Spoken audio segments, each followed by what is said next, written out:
Hello guys, good morning. Paano lagyan ng lock ang mga application na ginagamit natin para once na may nanghihiram ng mga phone natin, hindi po nila mabuksan yung mga importanteng apps na naka-install sa ating phone. Ganito lang po yung gagawin natin guys.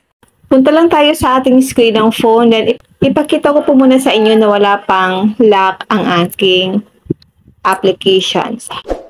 Halimbawa guys, yung Facebook, click natin ang Facebook. Ayan guys, wala pa siyang lock. Ngayon, punta lang tayo sa ating phone settings. Click natin ang privacy. Click privacy. Click natin ang app lock.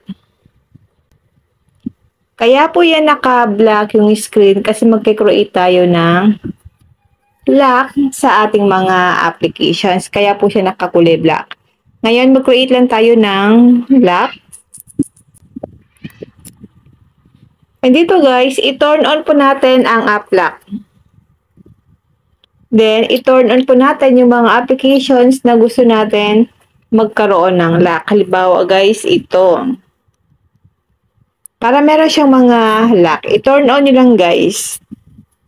Para once na ino-open po yung mga applications, lalong-lalo na po yung mga importanteng applications na ginagamit natin, kailangan po talaga guys, meron siyang lock para hindi po siya napapakialaman na kapag hinihira po yung mga phone natin.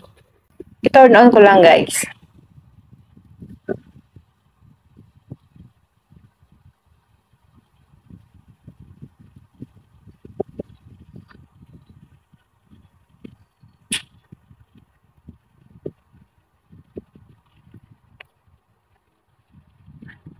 Then, click natin guys ang lock. Dito po natin guys makikita yung mga nakalock na po na application sa ating phone. Then, back natin. I-check natin guys kung meron na siyang lock. Click natin ang Facebook.